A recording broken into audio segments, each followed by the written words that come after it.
Pessoal, antes de mais nada, eu quero saber de vocês se é só aqui na minha casa que é uma briga para usar vermelho no dia do Natal. Eu não gosto de usar vermelho quase que de jeito nenhum, mas em determinadas datas eu abro alguma exceção, como no Natal ou fim de ano. Mas e você? Você usa vermelho? Comenta aí para mim. E hoje, Brasília não tirou folga. Todo mundo esperando que essas questões aí de Alexandre de Moraes e tal sumissem do radar, mas a mídia gosta e quer manter e continua batendo nisso. As notícias mostram que o país está no meio de um choque político e institucional sem precedentes. Temos ministros preparando retaliação, pressão sobre órgãos de investigação, reconfiguração da velha mídia, disputa interna no STF e uma decisão que complica indicações futuras para o próprio Supremo Tribunal Federal. Fica até o final que nós vamos mostrar também um vídeo hoje que vai fazer você enxergar todos esses canais de mídia, principalmente os novos, de outra forma. Já deixa o seu like enquanto eu compartilho a tela aqui das nossas notícias de hoje. Me fala se o áudio aí tá legal. Eu tô colocando o microfone aqui novo, de outra forma. Espero que vocês gostem. E vamos para a nossa primeira notícia do dia. Acompanha aqui comigo.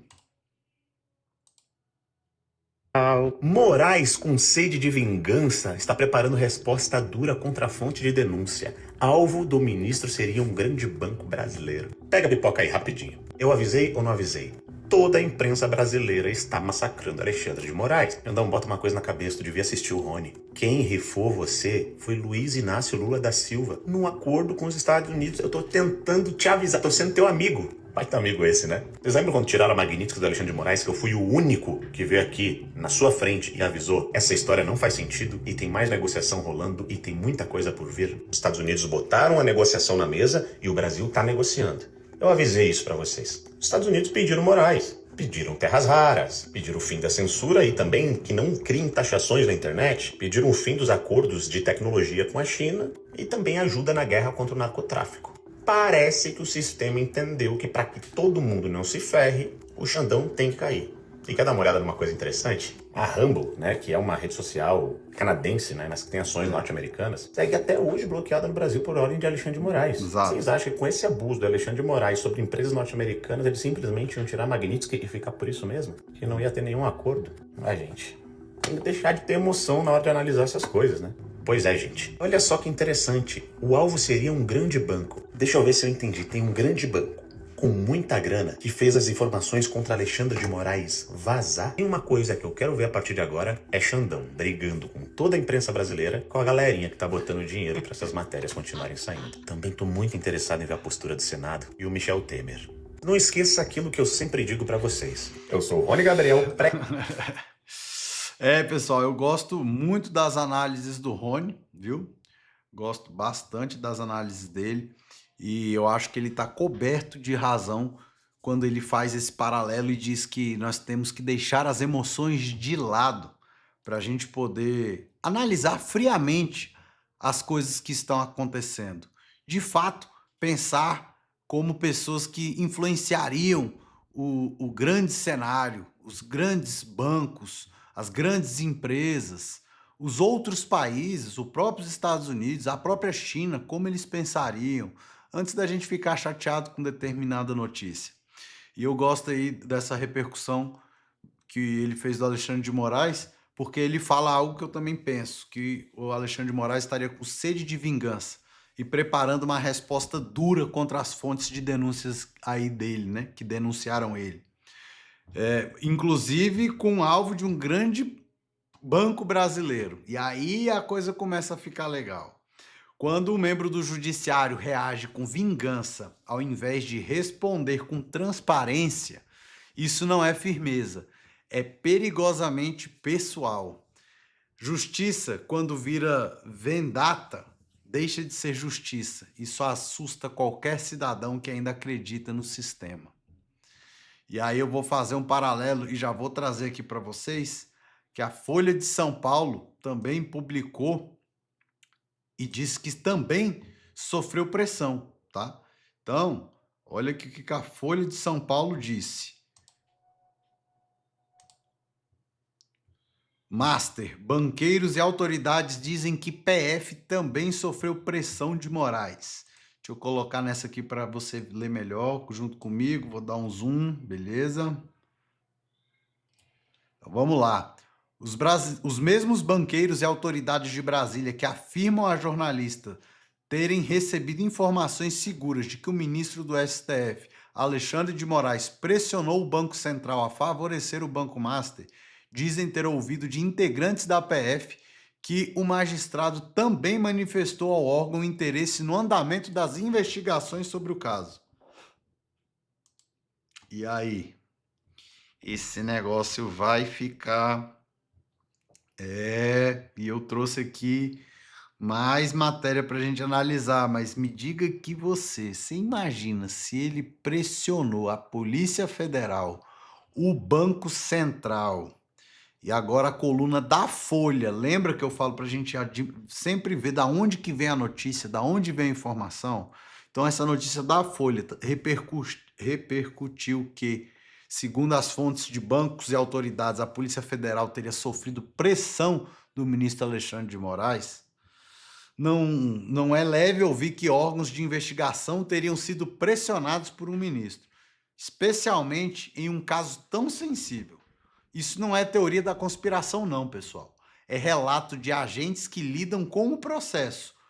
A confiança pública desaba quando a Polícia Federal vira peça de um tabuleiro político, ainda mais por intermédio aí de um ministro do Supremo Tribunal Federal. E aí, eu quero trazer para vocês agora essa outra matéria aqui, e essa é a cereja do bolo aqui para a gente, talvez hoje. Preste atenção, o que nós vamos trazer para vocês sobre os canais de mídia. Isso vai ensinar ainda mais vocês a analisarem. Como herdeira do Silvio Santos, um ex-senador bilionário... Vou voltar aqui, tá, pessoal, para vocês pegarem tudo. Um ex-ministro casado com uma herdeira do Silvio Santos, um ex-senador bilionário que ficou preso por 4 anos, e um ex-chefão da CNN cujo trabalho principal é articular interesses de empresários e do governo. Cada um à sua maneira, Fábio Faria no SBT News, Luiz Estevão no Metrópolis e João Camargo na TMC estão investindo no jornalismo. Os três são muito bem relacionados com o poder, seja dos gabinetes em Brasília ou dos escritórios na Faria Lima. E os projetos deles ajudam a gente a entender melhor o mercado de mídia aqui no Brasil. Nesse Spotlight a gente vai conhecer o negócio que está por detrás dessas marcas, entender como esses 3 projetos de mídia funcionam, quem são os homens que os colocam de pé e o que isso diz sobre o momento e o mercado da imprensa brasileira. Legal, muito legal. O SBT News tomou forma mesmo a partir do 4º andar de um prédio envidraçado no endereço típico do mercado financeiro aqui em São Paulo. Nada de teste de DNA, de roleta, muito menos banheira. É um SBT Faria Limer, sabe? Quando eu fui entrevistar o Fábio Faria nesse prédio onde ele trabalha, fiquei ali na recepção só ouvindo as secretárias fazendo a checagem da lista de convidados para a cerimônia de inauguração, com políticos, ministros, empresários, muita gente importante e que de fato prestigiou o lançamento do SBT News. Aliás, deu um rolê, né? Aquela inauguração e o próprio SBT News são de alguma forma reflexo da agenda de contatos do Fábio. Ele é marido da Patrícia Bravanel, que é filha do Silvio Santos e uma das herdeiras do SBT. Ele também foi deputado federal, é filho de políticos, foi ministro das comunicações no governo Bolsonaro. Então o Fábio conhece muita gente e ficou responsável por botar de pé o novo canal. Tudo isso com a anuência e o acompanhamento das acionistas do Grupo Silvio Santos, ou seja, a esposa do Fábio e as cunhadas dele, sobretudo a Daniela Beirute, presidente do SBT, e a Renata Bravanel, que é a presidente do Conselho de Administração do Grupo Silvio Santos. Não à toa foram essas as 2 filhas que discursaram na inauguração. O que o Fábio estava tocando ali, mesmo sem ter um cargo oficial, era o primeiro grande projeto do Grupo Silvio Santos depois da morte do Silvio, e tem um peso simbólico grande, é uma virada. Durante décadas, o SBT foi associado principalmente ao entretenimento popular e teve uma relação errática com o próprio jornalismo, com momentos pontuais de investimento e momentos de grande desmobilização. O SBT News nasceu como uma tentativa de mudar esse enquadramento. Na nossa conversa, o Fábio me disse que a ideia é construir relevância e fazer a marca do canal novo ser reconhecida pelos poderosos da política, dos negócios e, claro, das classes mais altas também. Na visão dele, o SBT News tem a faca e o queijo na mão. Primeiro porque pesquisas mostram que a marca do SBT é bem avaliada em termos de confiança jornalística. Segundo porque o custo de botar o SBT News no ar é relativamente pequeno. Ele não quis me falar o valor exato, mas ele contou que o dinheiro das acionistas foi basicamente para contratação. Como o SBT já tem os estúdios, os equipamentos e uma rede de 110 emissoras afiliadas, deu para criar tudo bem rápido e sem gastar muito. O SBT News nasceu em um momento de crise prolongada da imprensa tradicional, com redações encolhendo, receitas pressionadas e modelos de negócio em transformação. Nesse cenário, capital próprio, estrutura enxuta e acesso ao poder passaram a ser ativos ainda mais relevantes. Presta atenção agora, pessoal. Esse tá bombando, hein? Já o Metrópolis surgiu em Brasília, em meio a uma crise econômica complicada da imprensa local e em meio a uma crise pessoal e política do seu fundador, o ex-senador Luiz Estevão. A Veja Brasília estava fechando, o Correio Brasiliense já estava dando seus sinais de enfraquecimento. Aí o Luiz Estevão, que é um ex-senador, empresário bilionário, personagem conhecido da política brasileira e que já estava às voltas com a justiça, enfim, ele enxergou ali uma oportunidade. A ideia era montar um portal de notícias focado inicialmente em Brasília, ocupando um espaço que os veículos tradicionais estavam deixando para trás. Quem me contou essa história foi a Lilian Tharran, hoje CEO do Grupo Metrópolis. Na época, ela era repórter em Brasília e tinha o Luiz Estevão como fonte. Quando ela recebeu o convite para tirar o projeto do papel, ela topou com algumas dúvidas, mas também com a percepção de que estava rolando ali uma chance rara de construir uma redação do zero. E o contexto tornava tudo mais urgente. Existia a possibilidade real do Luiz Estevão ser preso, o que de fato aconteceu pouco tempo depois. Ainda assim, ele seguiu como fiador do negócio, inclusive durante os anos em que esteve preso na Papuda. Nesse período, segundo a Lilian, ele exercia o papel de publisher à distância, trocando cartas com ela quase diariamente, enquanto o portal seguia operando. Ao longo da última década, o Metrópolis deixou de ser um site regional e ganhou escala nacional. Para acelerar a audiência, apostou não só no jornalismo político, mas também no entretenimento. A chegada do Léo Dias foi decisiva nesse processo, ampliando de forma significativa o alcance do portal. A marca Metrópolis começou a bombar nacionalmente e a se destacar nas redes. Aliás, hoje o Léo Dias não é mais parte do Metrópolis. Ele mesmo virou um novo barão da mídia, né? Ele tem um portal que leva o nome dele. Aí o Metrópolis aumentou investimentos em colunistas de política e em jornalismo investigativo, numa estratégia que incluiu conteúdo de massa e reportagem de ganhar prêmio. Do ponto de vista do negócio, o Metrópolis sempre foi sustentado majoritariamente por capital próprio, inclusive a redação de São Paulo e uma nova que está sendo aberta agora em Belo Horizonte. Além disso, há outros braços do grupo, que realizam eventos, por exemplo. O Luiz Estevão bancou tudo e a empresa não divulgou para mim números de faturamento e nem informou se o veículo está dando lucro ou não. Aí eu perguntei para Lilian sobre a motivação do Luiz Estevão nessa história toda. E ela reconheceu que muita gente enxerga o Metrópolis como um projeto de poder. Disse, aliás, que essa é a leitura mais óbvia. Mas relativizou. Segundo ela, o portal só deu certo porque houve espaço e liberdade editorial. E porque o Luiz Estevão sempre deixou claro que o veículo precisava caminhar com identidade própria. O Luiz Estevão não falou comigo para essa reportagem. Vamos para a última aqui, pessoal. Vocês estão entendendo? A TMC surgiu, em grande medida, de um rompimento entre o João Camargo, fundador da Esfera, que se apresenta como um think tank, e o Rubens Menin, bilionário que é dono da MRV, do Banco Inter e da CNN Brasil. De todos esses negócios, o Rubens tinha um problema na CNN. Desde a fundação, a CNN só dava prejuízo.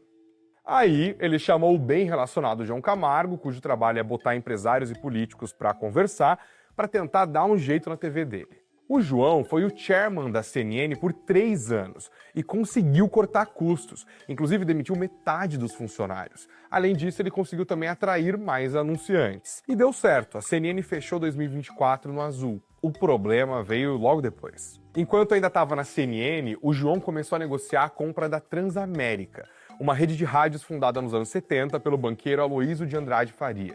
A ideia dele era integrar a rádio à operação da CNN e criar um grupo multimídia mais amplo que combinasse TV, rádio e digital. Essa integração, porém, virou um ponto de atrito. Segundo pessoas próximas ao projeto com quem eu conversei, o Rubens Menin se sentiu desconfortável ao perceber que o processo estava avançando sem que ele tivesse pleno conhecimento dos detalhes. Para o João, aquilo virou uma quebra de confiança. E foi ali que a sociedade se desfez. E com a Transamérica em mãos e experiência dos anos da CNN, o João Camargo resolveu montar a marca própria de jornalismo. A rede de rádios Transamérica virou a TMC, um grupo multimídia com um portal de notícias, transmissão no YouTube, rádio, claro, canal Fast e por aí vai. Além dos 70 milhões que o João investiu na compra da rede, ele me disse que está botando mais 50 milhões em reformas, ampliações, estúdios, contratações, isso em São Paulo, Rio, Brasília, BH, Curitiba e Recife. Inclusive, a redação aqui de São Paulo vai se mudar em breve para a Avenida Paulista, ali pertinho da CNN.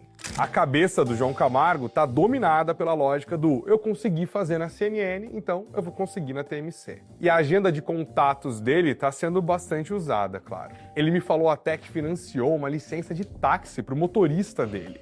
Assim ele consegue contornar o rodízio de São Paulo e pegar corredor. Para trazer dinheiro para dentro da TMC e virar um novo barão da mídia, o João Camargo não para. SBT News, Metrópolis e TMC nasceram de trajetórias diferentes e a partir de idealizadores distintos, mas eles são parte de um mesmo contexto. A crise prolongada da imprensa tradicional abriu espaço para novos projetos sustentados por capital próprio, redes de relacionamento e uma leitura pragmática do poder. Mas, de certa forma, sempre foi assim, né? Quem bota de pé um veículo jornalístico não faz isso movido só por audiência e publicidade, mas também busca relevância, acesso e influência. O que acontece é que de tempos em tempos surgem novos players, como em qualquer mercado. A nova imprensa brasileira talvez acabe tendo também os seus novos barões. Exatamente. E aí, pessoal? Vocês entenderam que tá tudo interligado? Não adianta mexer aqui que tá poder, dinheiro, grandes empresas, ex-ministro, deputado, ex-senador, todos eles estão vinculados e ligados. Então, nada é por acaso. Inclusive, quando a gente vê aí portal Invest News, que eu até comecei a seguir agora com essa notícia, que foi uma matéria muito completa, ele destacou que o cenário da mídia brasileira está mudando, né? E tá mudando mesmo. Nomes como SBT News, que não tinha antes, o próprio Metrópolis, que também não tinha antes. Eu vi o Metrópolis nascendo aqui em Brasília. E aí os outros novos veículos estão acabando quebrando com o monopólio tradicional.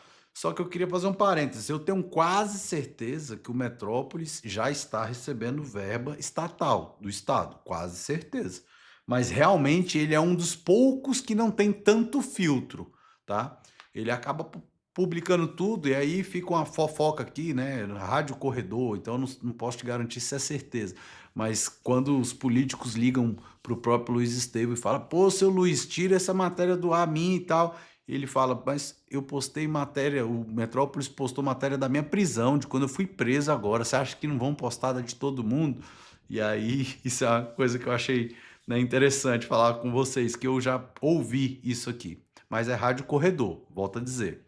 Então, isso é um dos sinais positivos para o momento, mas que eleva aí o nosso senso crítico de saber de onde vem a notícia, como analisar, e aí quando vem toda essa informação de Alexandre de Moraes em todos os canais de notícia, de Metrópolis, Band, Rede Globo, todo mundo postando, é algo que é para a gente abrir os olhos, né? E é muito bom se a mídia realmente sai do controle de Estado e de poucos e abre espaço para vozes diferentes. Isso fizemos aqui com a internet, com o YouTube, com rede social. Claro, tem que tomar cuidado, tem que ter aí um controle, né? Um controle mais amplo, mas não naquele sentido de controlar, sabe? De proibir, de não deixar falar. Eu acho que todo mundo é responsável por tudo que está fazendo e é claro que nem tudo é novo, é bom, né? Mas monopolizar narrativas só serve para interesses de quem sempre esteve ali com o monopólio, né? E aí, pessoal, essa matéria aí ficou interessante, hein? Vamos passar para a nossa próxima matéria aqui, que eu quero trazer para vocês. Está todo mundo só falando de Alexandre de Moraes. e até esqueceram do Flávio Dino e da vaga que está sendo disputada aí, disputa realmente bem puxada. Então, a decisão de Dino complica ainda mais a indicação de Lula ao STF, que foi a indicação do Bessias, né? O famoso Messias, o Bessias da Dilma, né? Então, eu quero repercutir com vocês aqui que o ministro Flávio Dino deu uma decisão que acabou repercutindo aí nas mídias, mas muito pouco, porque as outras notícias do Alexandre de Moraes acabam abafando. Essa reportagem veio do Metrópolis e informa que a recente decisão do ministro suspendendo parte de um projeto que liberava verbas parlamentares complicou ainda mais a situação de indicação de Jorge Messias ao STF. Esse jogo político é pesado e a minha opinião é que a suspensão de verbas acaba sendo usado como moeda de troca ou a liberação delas, né? E quem paga a conta não é aqui Brasília, não. É o cidadão comum. Quando o político interfere em indicação à mais alta corte, a separação de poderes fica ainda mais em xeque. E aqui, pessoal, eu lembro vocês que eu não sou jornalista, eu sou mestre em ciência jurídico-política, sou doutor pela Universidade de Salamanca em Direito, estou fazendo um pós-doutorado nos Estados Unidos e é isso que eu acho legal, porque eu posso trazer uma visão de todos os mundos ali da União Europeia, que tem um viés ideológico que até então era mais esquerda, né? Agora está mudando um pouquinho, e dos Estados Unidos também, que é mais capitalista, mais direita. Mas aqui é um bate-papo com você, de amigo para amigo, que eu estou trazendo para vocês como eu faço as análises, para você entender. Por isso que eu passei esse vídeo um pouquinho longo aqui do Invest News, mas que fala aqui das mídias, das novas mídias, para a gente ir entendendo e mapeando, sabe? Para não acreditar em tudo que vê no Jornal Nacional ou em qualquer outra rede de comunicação. Espero que vocês estejam gostando. E agora nós vamos para nossa última matéria, uma decisão relevante, muito para não dizer outra coisa, mas uma fofura jurídica de um papagaio. Uma decisão que saiu, está aqui na tela já, que eu quero trazer para vocês. Já era para eu trago isso há alguns dias, 2 dias atrás que saiu, mas olha só, pessoal. TJDF concede guarda definitiva de papagaio após 10 anos com a tutora. A 7ª turma do TJDF concedeu a moradora a guarda definitiva de um papagaio verdadeiro, Amazona aestiva, mantido sob seus cuidados há mais de uma década. O colegiado considerou que o animal estava adaptado ao convívio doméstico, sem sinais de maus tratos, e que a apreensão poderia gerar mais prejuízos do que benefício à ave. A tutora acionou a justiça para obter a guarda definitiva após ter recebido o papagaio de presente de um amigo há cerca de 10 anos. Sustentou que o animal estava totalmente domesticado e integrado à vida familiar, e que a retirada do ambiente doméstico causaria danos tanto à ave quanto à família diante da relação de afeto e dependência construída ao longo de anos. Ela reconheceu que não tinha autorização ou licença ambiental para a posse do papagaio, nem documentos que comprovassem a origem legal do animal. Mas essa história, eu acredito que foi um final feliz, tá? Eu acredito que ela teve um final feliz. E você, o que você acha nesse caso? Complicado, né? Caso bem delicado para a justiça decidir, mas o TJ concedeu a guarda definitiva e isso pode parecer uma fofura jurídica, mas mostra também algo essencial. O direito reconhecido quando a causa toca sofrimento real e vínculo afetivo. Isso nos faz pensar quando o sistema é eficaz em proteger um animal domesticado após 10 anos de convivência, porque ele parece lento ou ausente quando se trata de proteger o cidadão contra injustiças, traquinagens políticas ou mesmo pressão institucional. Fazendo um paralelo com todas as notícias que nós vimos hoje, poder está sem freios, quando figuras que deveriam aplicar a lei parecem agir para defender a si mesmas. Pressão sobre instituições Relatos de interferência e pressão sobre a PF abalam ainda mais a confiança. A velha mídia contra a nova mídia, que é o monopólio informativo, que está se desfazendo, isso é muito bom, como eu trouxe para vocês, e a política e justiça entrelaçadas. Decisões de gabinete têm impacto na indicação da Suprema Corte. Isso é péssimo. Direito e humanidade, ironia do sistema, mostram onde a justiça floresce e onde ela falha. Caminhando para o final, pessoal, a integridade dos justos os guia, mas a falsidade dos infiéis os destrói. Está lá em Provérbio 11:3. Quando a integridade desaparece no topo, toda a estrutura moral de uma nação é abalada. Você já sabe, deixa aí o seu like, inscreva-se no canal, ative o sininho para não perder a nossa análise diária. Sem filtro, sem medo, sem pudor, querendo trazer para você o que há de melhor aí na nossa leitura, principalmente na minha opinião. Comenta aí abaixo qual dessas notícias mais te chocou, se foi a vingança do ministro, se será a vingança do ministro, a pressão da PF, ou a nova mídia aí, ou o nó político que está girando em torno do STF. Compartilha nos seus grupos também de WhatsApp, especialmente para quem você ainda acha, para quem acha que está tudo normal aí no Brasil. E é isso, pessoal. Como eu digo sempre, um Feliz Natal, antes de mais nada, e vem comigo. Tchau, pessoal. Esse foi o nosso editorial do dia 24/12. Espero que vocês tenham gostado, hein? Me fala se o áudio ficou ok aí, que eu instalei um negócio novo aqui para trazer mais qualidade ainda para vocês. Tchau, fiquem com Deus.